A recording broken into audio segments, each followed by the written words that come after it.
welcome, my Be Health Empowered family, back to another episode of Excuse Me, Doctor.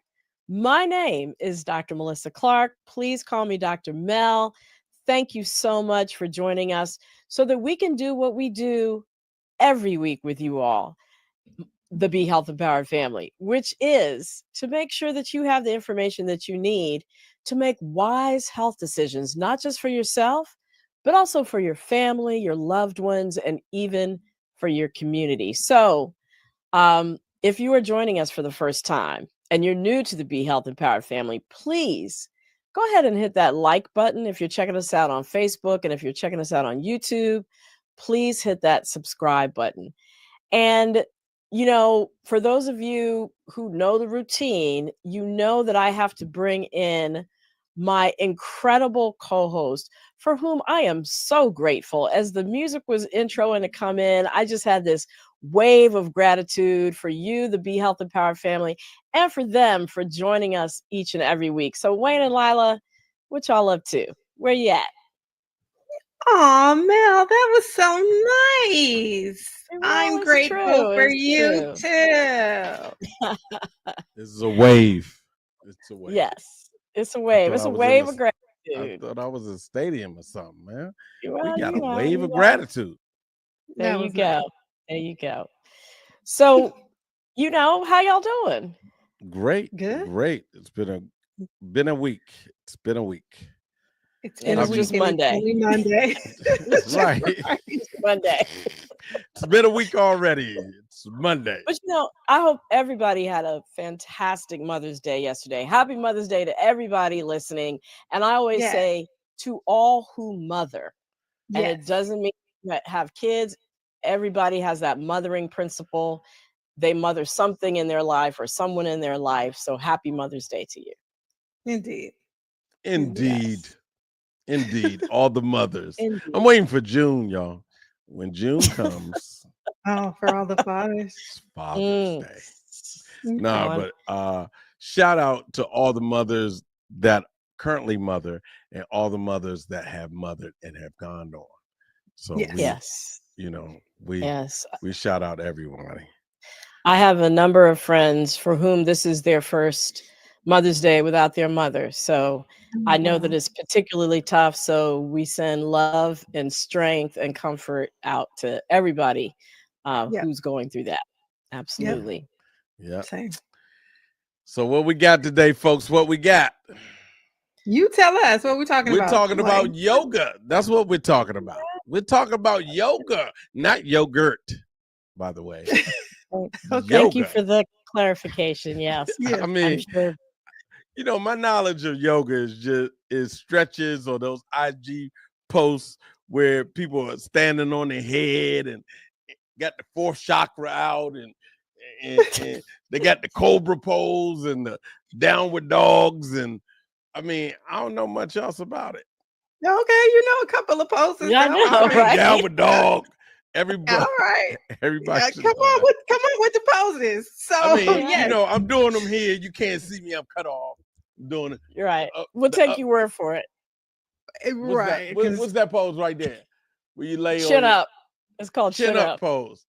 That's supposed to get rid of your triple chin. I only have two chins now.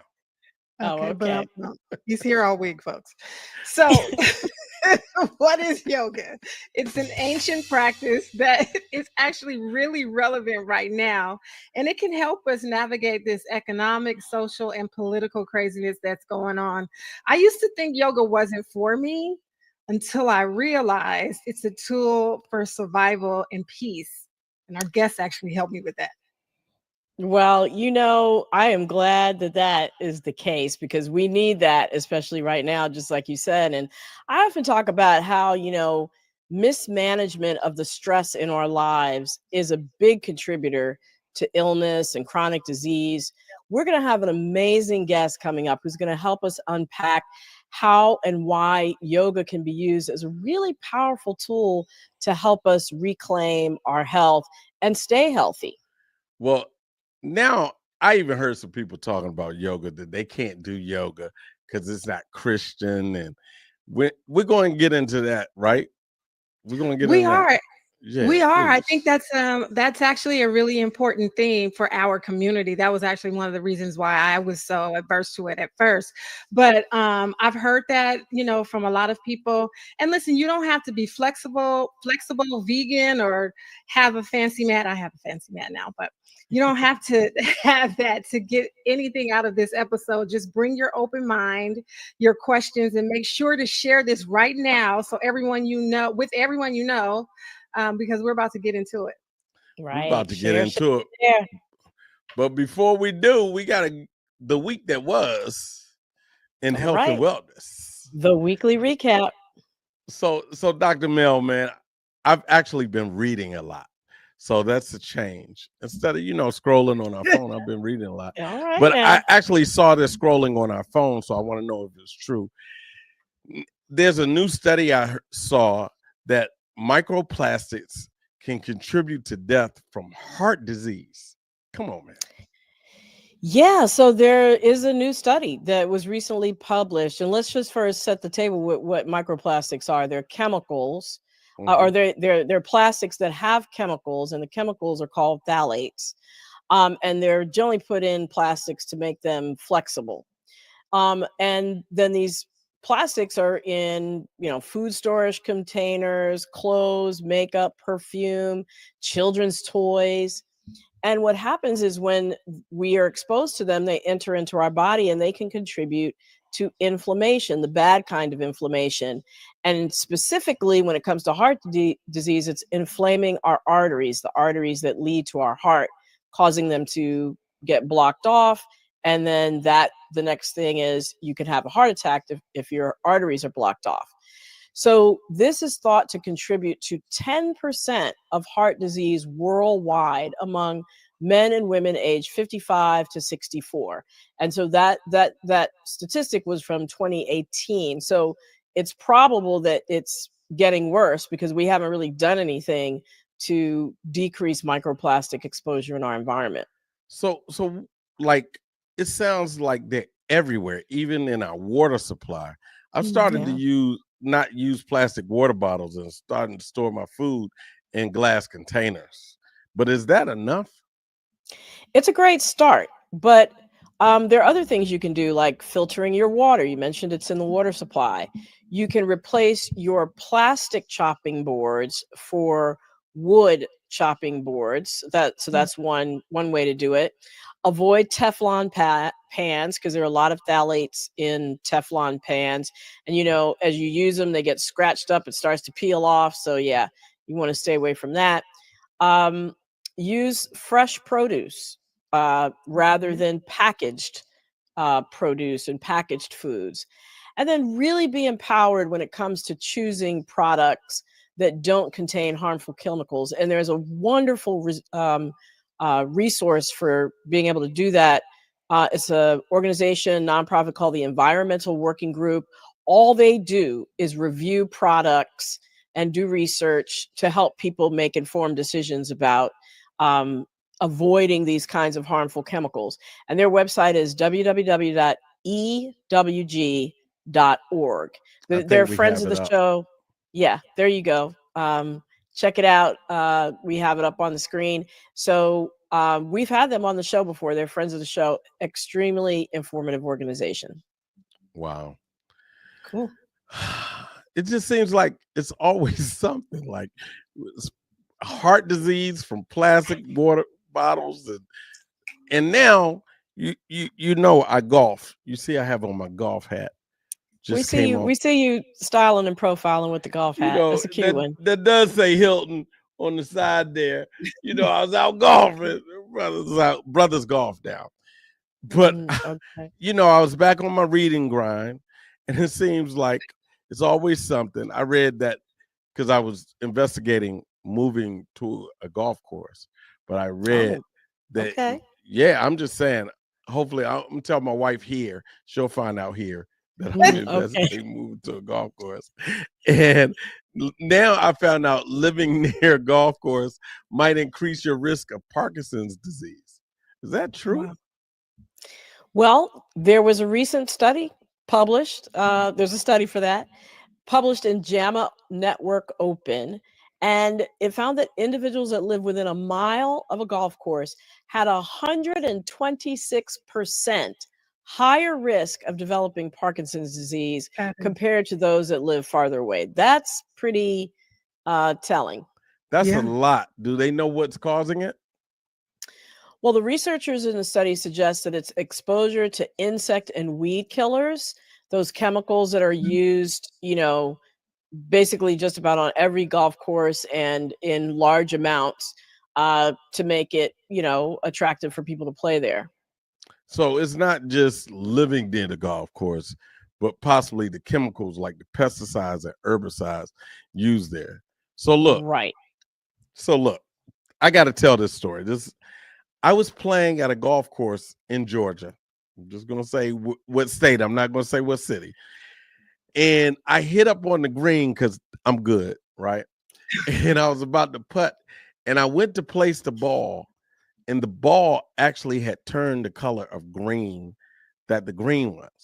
Like, Wow. and I absolutely didn't want to touch it. Changed my glove afterwards because I figured it was some kind of chemical or spray they were using or paint. Wow. But terrible.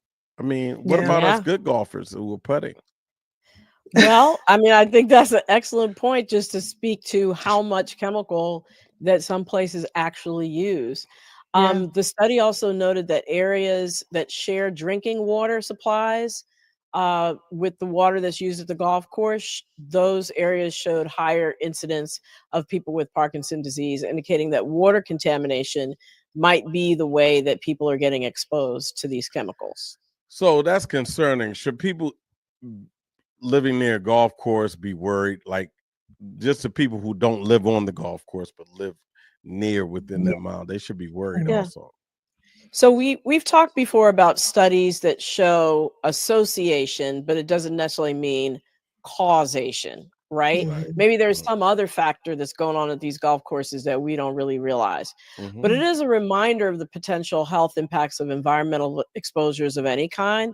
So if you're living near those, golf courses, it might be wise to stay informed, take precautions like using water filters and really advocating for safer landscaping practices.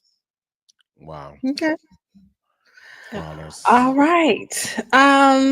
Finally, why you should not eat at everyone's house. The chicken edition. All right. So listen. The community, the Black people, we don't typically eat at everyone's house anyway, just as a rule. Just not delicious. Just as a rule, like we don't eat at everyone's house. We don't always eat at the potluck in the office. But now there's a whole new reason not to do that because the USDA is reneging on limiting bacteria in chicken. What do we need to know about that, Dr. Mel? Yeah, so the USDA recently withdrew a proposal that was put forth by the previous administration that would limit how much salmonella is allowed in raw poultry. So that salmonella is a kind of bacteria that causes stomach upset, diarrhea, and can even be deadly. It was supposed to help reduce foodborne illness like that, but now that plan is off the table. Salmonella, we know, causes over 1 million illnesses every year in the United States, and poultry is the major source of that. So without stricter federal regulation, it's really going to be up to us to sort of police, and reduce the risk to ourselves and our families. Okay, so hit us with the safety tips. What should we be doing? So this is it. So I know a lot of people may already do these things, but it's important to note. Number one, cook poultry all the way through. Don't just rely on the color change because it can look done and still be undercooked. You want to confirm it with a meat thermometer that it's 165 degrees or more. The other thing is there are these frozen breaded chicken products like chicken Kiev or something like that. So again, those can look done on the outside, but not be done on the inside. So again, use your meat thermometer. And then prevent cross-contamination. You want to keep raw poultry away from your fruits, your veggies, other ready-to-eat foods. You want to separate cutting boards and really make sure that you're washing and disinfecting all your surfaces as well as your hands thoroughly if you've been handling poultry. And then finally, back to that water filter, another reason to invest, especially if you live near an agricultural area. There's certain certified water filters that you can use that help reduce exposure to bacteria and chemicals in your drinking water that might be a runoff from the poultry farm. So that's not going to apply to a whole lot of people, but for those of you that do, take note. All right. So bottom line is cooking chicken right is best practice. Listen, I see TikToks where people are actually using soap. Oh, hell no. Makes me want to use a little soap on my chicken sometimes. What was that? Oh, hell no, Karen. Keep your brand ass potato salad to yourself. Right. Thank you. Be careful at the barbecues and the picnics. That's the bottom line. I mean, exactly. that was Chadwick Boseman from Saturday Night Live. It's one of my favorite lines. Oh, hell no, Karen. Keep your brand ass potato salad to yourself. Well, in this case, it's keep your contaminated chicken to yourself. Right. Exactly. Yeah. Right. Exactly. All right, Dr. Mel. Yeah. Oh, we forgot something. Yeah, no, we didn't forget anything. Let's keep talking about this. What y'all think? We gonna keep talking about this, or we gonna No, and it's our what y'all think. It's our what y'all think. Yeah. What y'all think? Take it away, Lila. Okay, so based on this, what y'all think about you're eating that chicken sandwich or smothered turkey wings since they may be contaminated, are you pulling back on eating chicken, going vegan, or doubling down on your precautions? That's the question for all of you out there. Well, I'm going to tell you straight off. I'm tell you straight off. Marcia Evans said, y'all know y'all grandmama told y'all not to eat at everyone's house. Facts. Facts. I'm telling you, listen, I'm not backing off, but my chicken might get a little soap and water on it.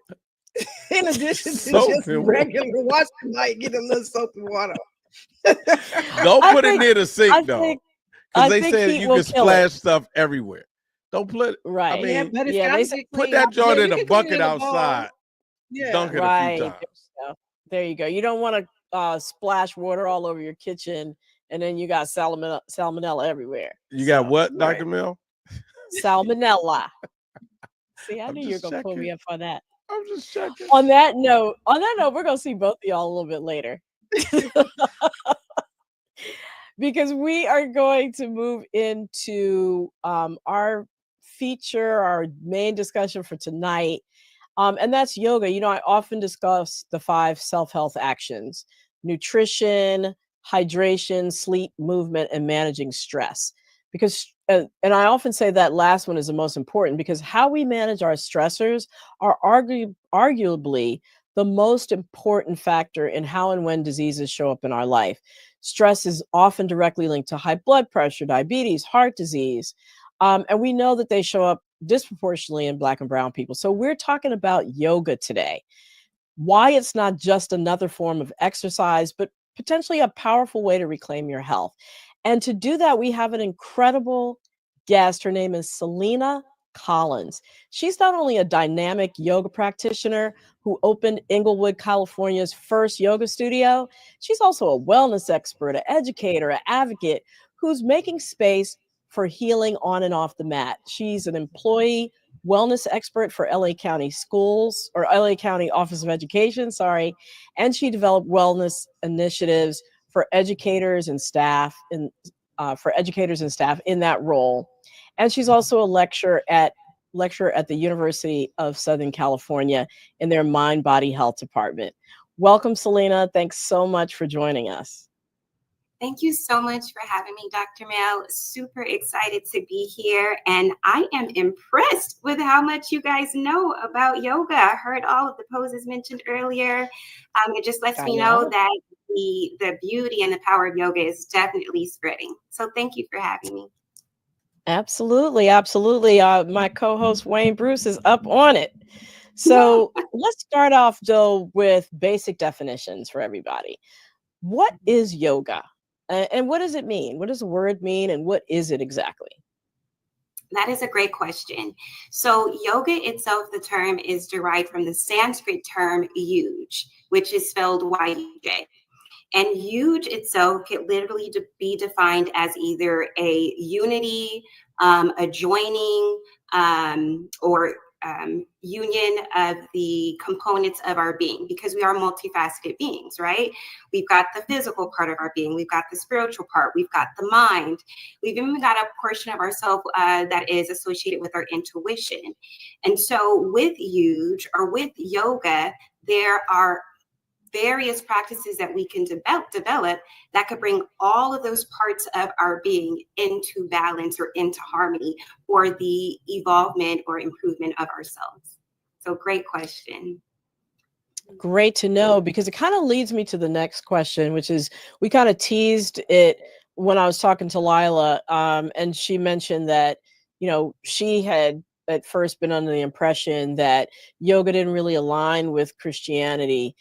Why do you think there's that misconception? And what would you say to people that might have that concern?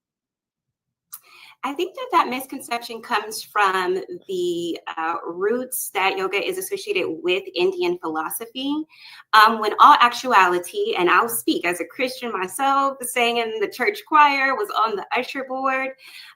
So just in full transparency with that.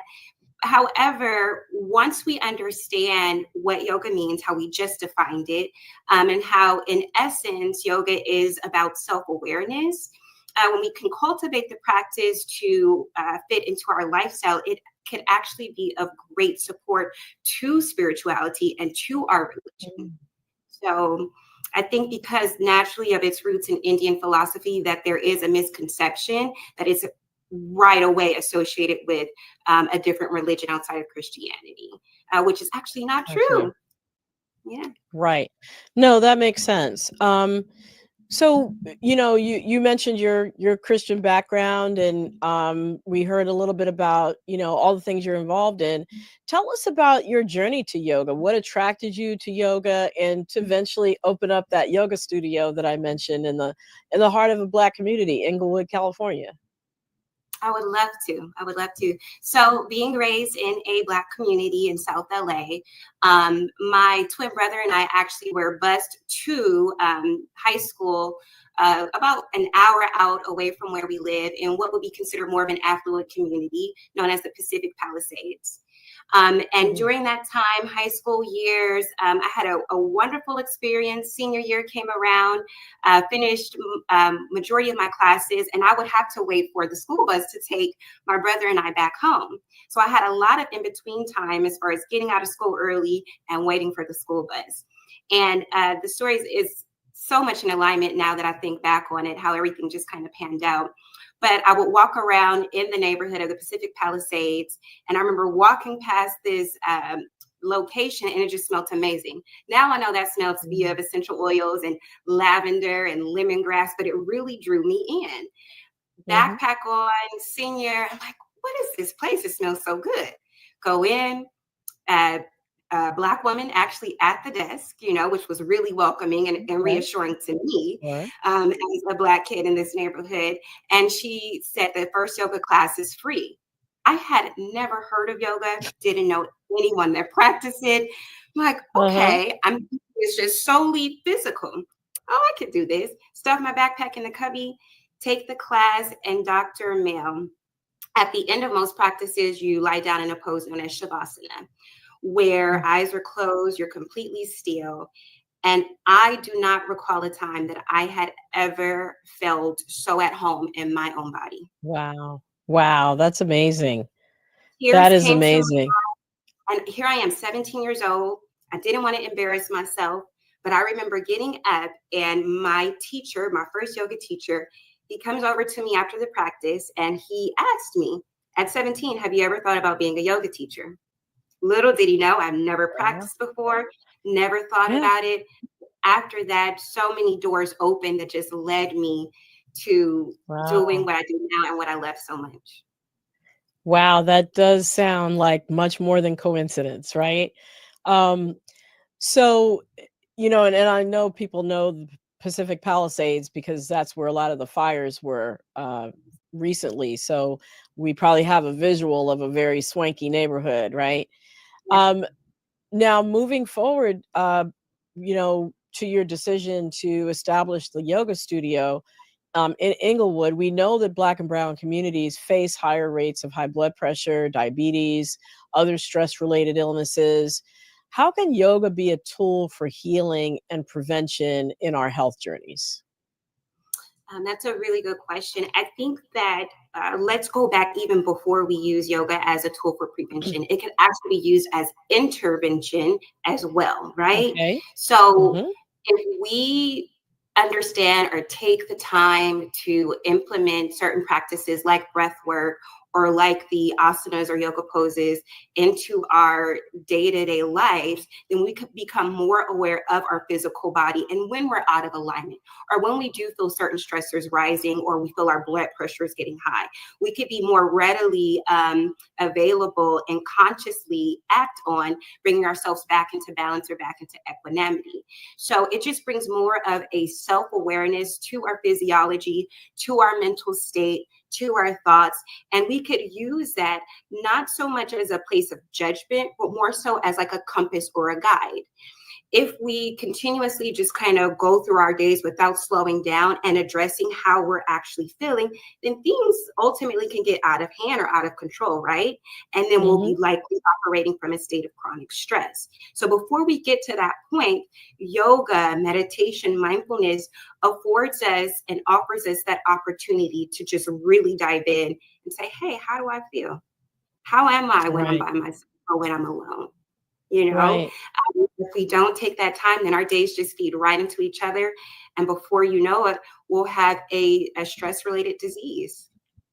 And we don't Yeah, want to get to. no, I think that's exactly right. I often talk about it in terms of like a gas gauge on our car if we're going on a trip. If you don't look at the gas gauge, you're going to run out of gas. And it's going to seem like it happened all of a sudden.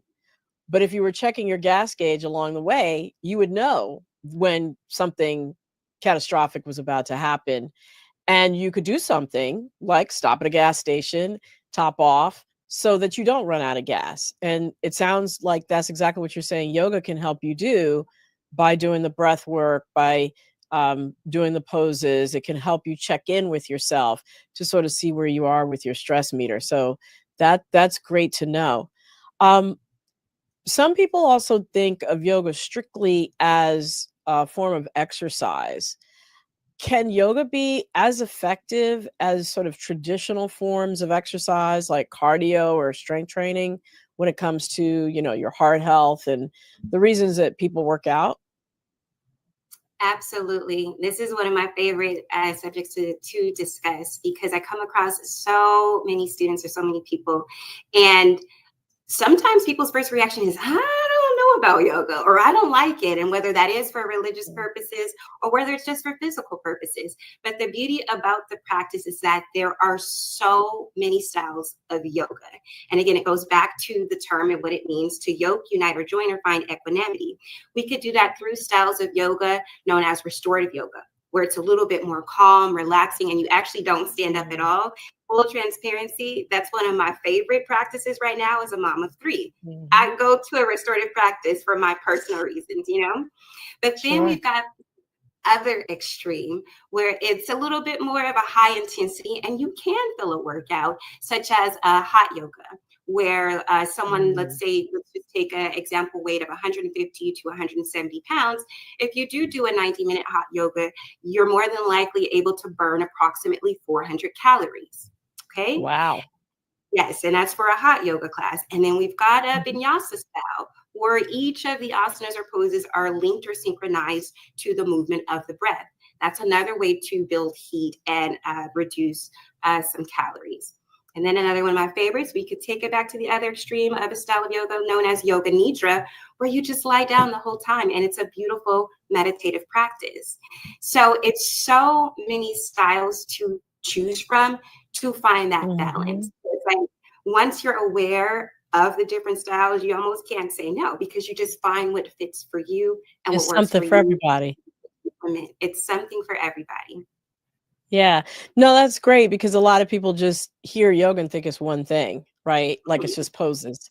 So that's good to know that there's that whole breadth of everything from laying still to all the way through the hot yoga burning 400 calories in one sitting, that you can choose from. So that's pretty great. Um, so so that's really about the physical, right, aspects of yoga. Mental health.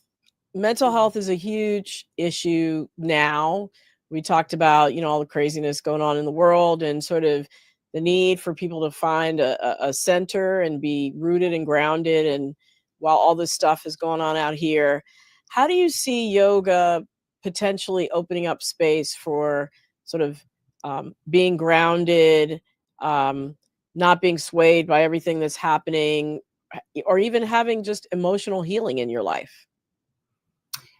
Great question. So yoga is very supportive of mental health. As a matter of fact, I would actually say that it is the primary main benefit. So we get the physical benefits, we get the elasticity, we can even get that bounce back and recovery, we could build muscle, right? One of the most famously referenced books for yoga, known as the Yoga Sutras, written by Patanjali, at the start of the book, he mentions that yoga ultimately is so that we could sit comfortably in our bodies and be aware of our thoughts and what we're actually meditating on. So it's not just for the physical, right? It supports the mental body also by addressing or helping us regulate our nervous system. So our nervous system is a direct correlation to our thoughts, our emotions, and how we're feeling. And when we do take that time to slow down or to pull back, we get to activate that rest and digest response so that we can be more clear and more aware of our thoughts, our judgments, and our biases that we're making that are not really as supportive to us. Then we can open the opportunity to replacing some of those thoughts for our mental health, incorporating or including affirmations that will support us in the long run. But it first starts by pulling back and recognizing what we're thinking in our mind, understanding that we're not our thoughts, right? We're not our thoughts, but what is going on right now that's affecting my emotions, that actually is affecting my behavior, which ultimately is affecting the trajectory and the road of my life and the direction it's going in. Another fact that I love to share, and I'm sure you're aware of this, Dr. Mel, we have approximately 60,000 to 70,000 thoughts a day. Wow. Yes, quite a bit, right? I've seen that figure, yes, and I believe it. I know my mind is constantly going. What they call monkey Absolutely. mind, right? We call it monkey mind in the practice. So what happens if we don't start to implement new thoughts, or what's known as the Sanskrit term samaskaras, or mental impressions or grooves? By the time we get to be 35 and older, 95% of our activity and our thoughts are repetitive. So you're how just much kind of of those caught in a cycle where you're just it's doing the called same thing over ruminating and or over. rumination of thoughts? And then you see people, and it's like, well, why do they keep doing that? They know that's bad. Or why are they caught in this habit? That's not good for them. They should know better. When all actuality, we have wired our thoughts in our brain to run in a fixed or a certain pattern. So meditation, yoga, it allows us that practice, what is known as pratyahara, which means to withdraw from the senses, withdraw from the rumination of the thoughts, become aware of them, observe them, and replace them. Right. And I often, from a Christian tradition, I often talk about like a two-way conversation. Like prayer is you're talking to the divine or to God or to Jesus. Meditation is listening, right? You got to have a two-way conversation. And that allows you to be centered and to do that and to accomplish all those other things. Get out of your ruts, get out of your thoughts, get out of your anxiousness, and always trying to do something for those people that are the busy bees and always doing things. So that's all really fascinating. Now, we talked about the sort of objection that people have from a religious standpoint, or concerns that people have from a religious standpoint. What about from just a cultural standpoint? People thinking, well, that's not really, that's not for me. Or maybe another objection might be, I'm overweight, I can't get into all those different kinds of poses I see them doing. Those kinds of objections, what would you say to somebody who's concerned about um, their body movement, and their body fluidity not being able to do the yoga poses?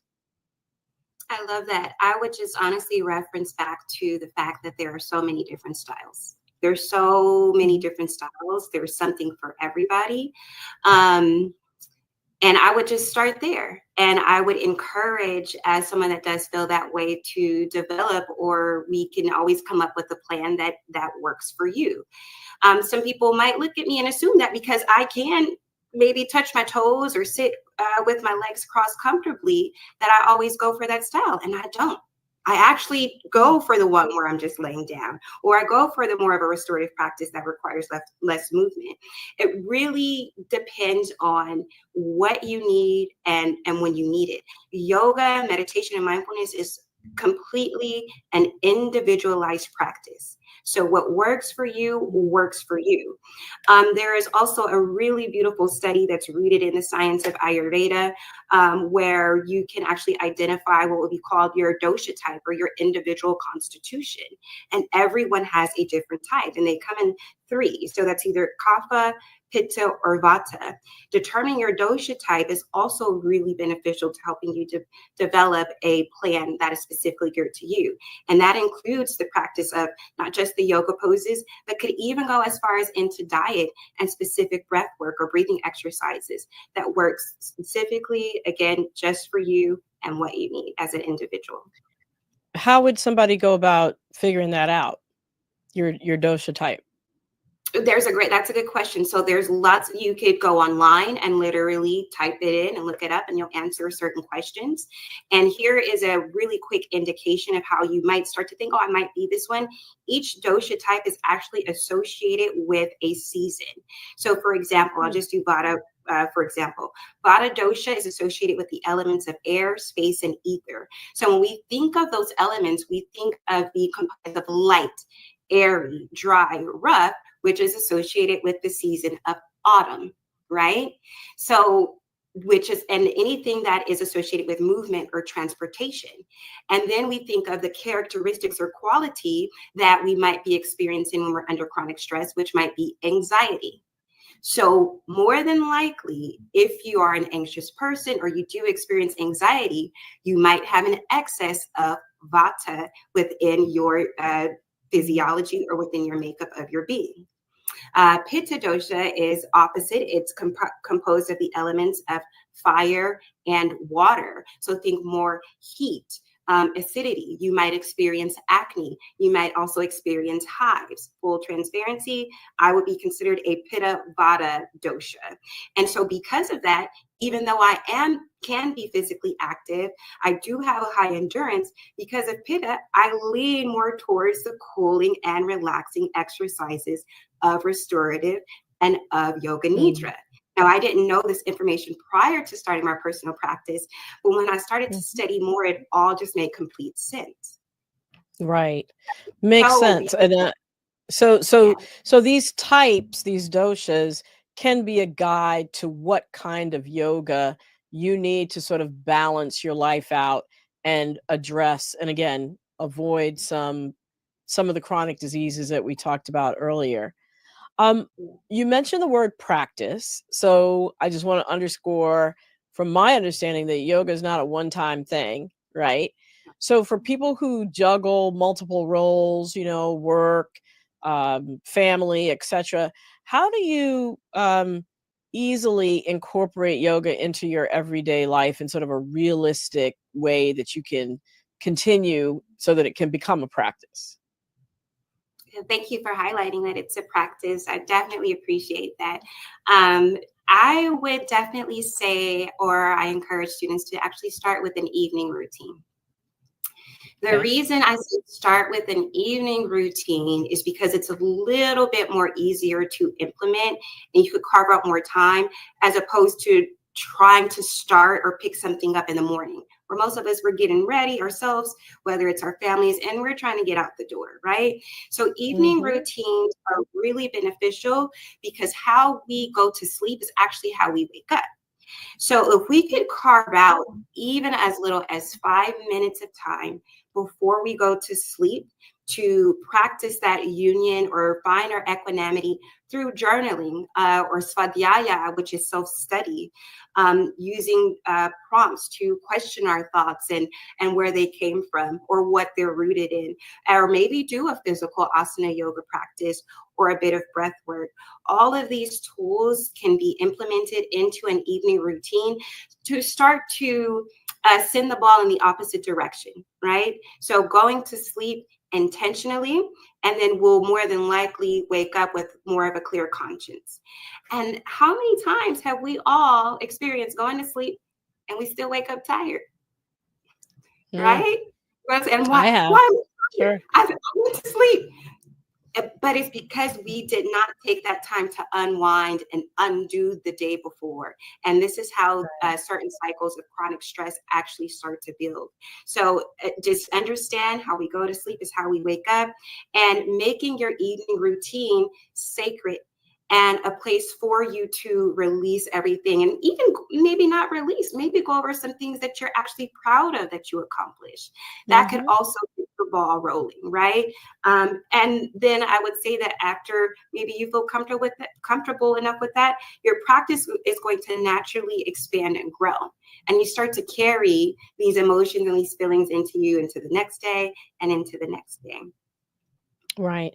And you mentioned you could start to do the yoga asanas. I just want to clarify, everybody, you're talking about the poses. Yes. Okay. Asanas, All right. poses, Great. also referred to as postures. Postures. Yes, absolutely. It is time to bring Wayne and Lila back to let us know what's going on in the chat and to see if our audience has any questions, comments that they want to throw in, maybe about their own practice or their own experience with yoga. Hopefully everybody is typing away right now, or may already have had a question that occurred to them as we were moving through. So what y'all got? What's going on out there? For starters, I love the term or the word equanimity. I've never heard that word before in my life. That's an amazing word. So I had to Google it to get the full definition of it, Salena. That's an amazing word, but we'll lay it on us. Share it with the group. Let me read the definition. This is the definition: mental calmness, composure, evenness of temper, especially in a difficult situation. That's amazing. And honestly, the practice of yoga, listen, when you're doing some real tough yoga poses, you can't do nothing but focus on those poses. So all the other stuff goes out the door anyway. So for me, trying to get into a pose takes me out of myself anyway. I want to, Salena, just publicly acknowledge you for the work that you have done. You are such a rock star, and to see who you are today, compared to the young lady that I met so many years ago when I was first coming into my own yoga practice, I acknowledge you and I honor you for the work that you've done. I just had to say that publicly to you. So thank you for being here tonight. All right, some questions. Yes. So we talked about just taking like 5 minutes in the evening to sort of balance ourselves out.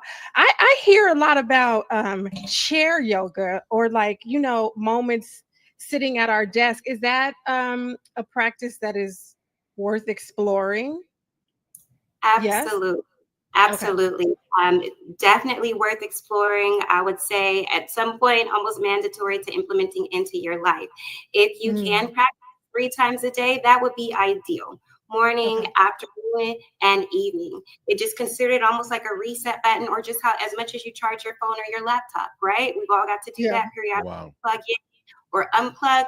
We need to be doing that for our minds and our bodies. So chair yoga is a really great exercise to implement. You could do anything from hip openers to twist to just literally sitting, closing the eyes and getting into your pranayama or your breathwork practice. yes, definitely worth looking into and implementing. Okay. Wayne, still on me? Because you know I got him. Well, I know you got plenty. I just want to say, take one from the audience, and Tracy Wall says it's a great topic for conversation. Let me see that. Great topic for conversation, and that they do it. She learned yoga at the VA, and they allow vets to do that. So I just want Wow. to shout out. That's powerful. Yeah. Definitely And a population that can probably benefit as well. So my question is, have you done yoga with young people? Have you seen yoga affect families and school communities and individuals like that? How did that? Absolutely. I have done yoga with young people to people that are aged. I've done yogas with my little ones as infants, even when they were in my bellies. And then I have also evolved to teaching students at schools as early as kindergarten. There is no age that is too young to practice self-awareness. And I just want to emphasize that because I feel like if we were able to bring these practices to every school and to every child, it would turn out for the better, for the world, for our communities. I have had experience with my organization teaching at over 20 schools. And one thing that stood out the most to me was I implemented a program where teachers were coming to school just 20 minutes earlier and to practice with me. And at the start of the program, it was a 10-week span, the teacher expressed to me that she was having issues with one particular student. Within the first 3 weeks, she pulls me to the side and she said, I just want to say thank you. I'm like, okay, you're feeling. She's like, no, my relationship with that student has transformed and changed. Wow. Wow.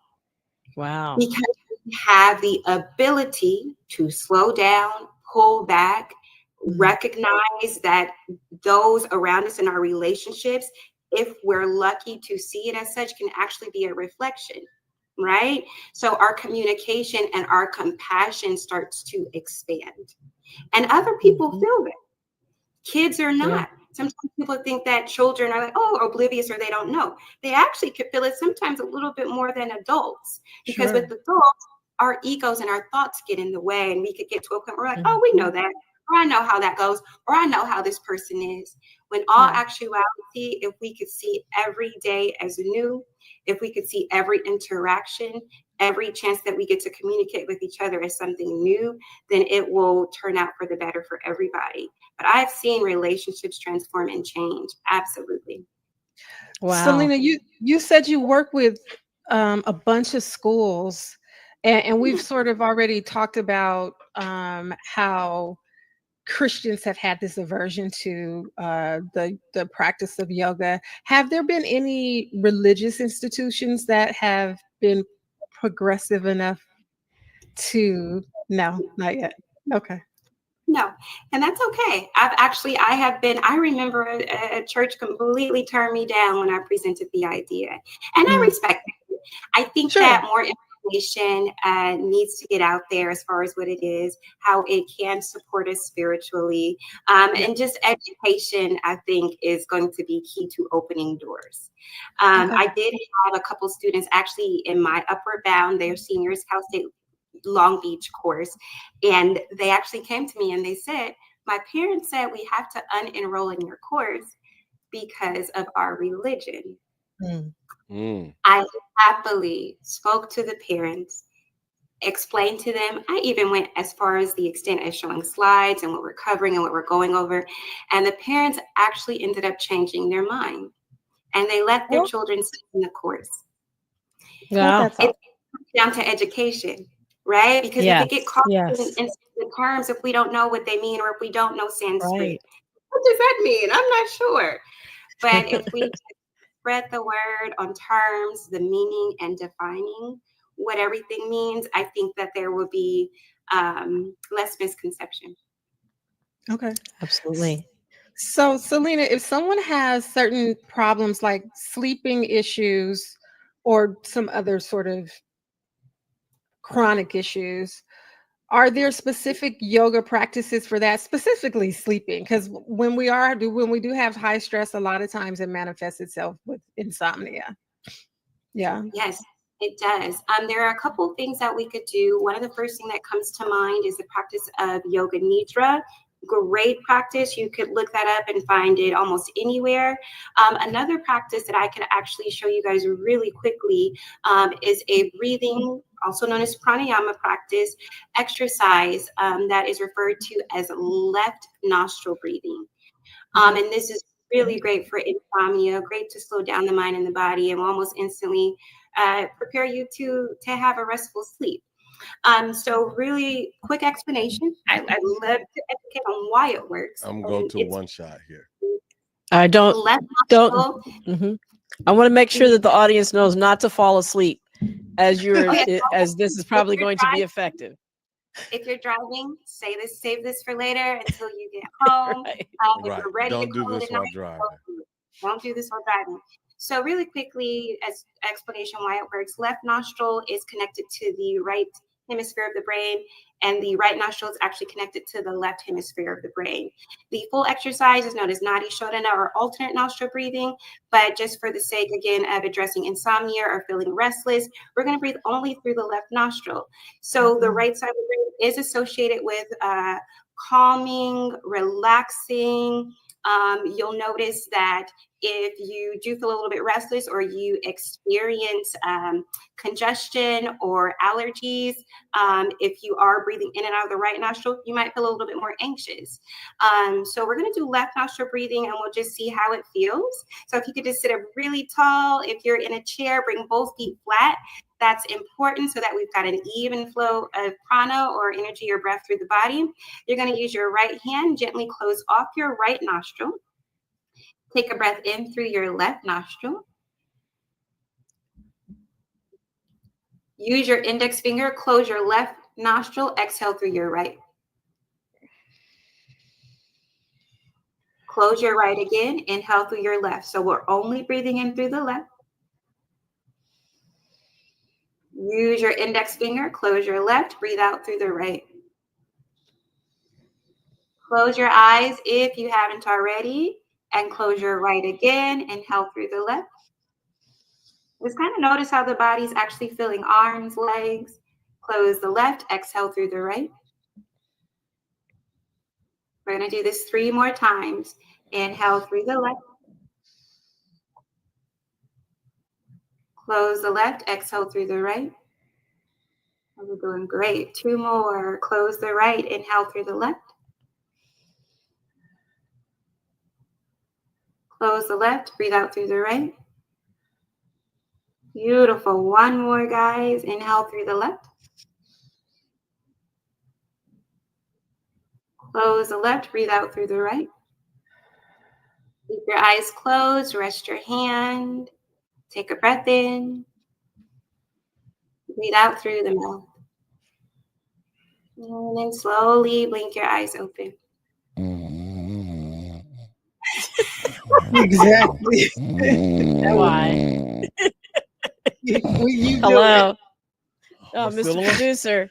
We're still on? Yeah. Hey, That was guys. amazing. We are still on. Sorry about that. That's works. okay. That is okay. We're glad that you got some Z's in. Hold on. It's not you, it's me. Don't worry about it. That is okay. Well, no, that was wonderful. So everyone can try that. I mean, it's almost bedtime for some people. So everybody can try that where they're trying to wind down for bed this evening. So that's great. Wow. That's great. I think we have time for one more question, don't we? Yeah. So what changes have you personally noticed in your body since starting yoga? I mean, what changes has it done for you? I am much more calm, much more slow to speak. Physically, I feel stronger. I feel more comfortable in my body, and just more receptive and ready. And when stress does come up, because it happens, life fluctuates, I'm more aware than I feel like I ever would have been. So it shows up for me in my shoulders or migraines. For some people, it might show up in their low back or their hamstrings. Others, they might get an upset stomach. So for me, I'm more readily and available to recognize those signs, and then I can quickly address them. That's wonderful. I want to just get in the last one because I was fascinated when you said you did yoga with your young ones, even when they were in the womb. And, Yes. I always think about, the fact that Black women have higher rates of complications in pregnancy and higher rates of death. Is there anyone out there who are doing yoga classes specifically for women of color when they're pregnant? I am aware of one yoga studio that is actually located in Inglewood. It's known as Black Being. There's also a couple of great online resources I think that would be beneficial. I myself love to support moms and those that are pregnant. So those are the three that come to the top of the mind. And I also just want to share that it's possible, like don't hesitate. It actually really supported me in each of my births with my children. I carried my twins full term, who are now getting ready to be 7 years old. My oldest daughter, who's 11, I carried her full term. And as a matter of fact, what's funny? When I got to the hospital while I was in labor, I was almost dilated to the point where I couldn't get the epidural. And the doctor asked me, "What are you doing? How are you so calm?" And I literally was just breathing. I did headstands, like literally upside down on my head while pregnant for my own practice at the time. So not to be tried by everyone. Just want to mention that. By everyone, but possible. And remember, there's so many different avenues. Yeah. And the practice helps me now as a mom. It does. It really does. Yeah, I'm sure. Well, thank you so much. I want to just end on that. It's post Mother's Day. So ending with that question and that wonderful answer. And I just want to thank you so much for being here. This was wonderful. You just gave us so much insight and understanding of yoga, which is not one thing, it's many things, and it's a practice. So thank you so much, Salena. Always, thank you to my wonderful co-hosts, Lila and Wayne.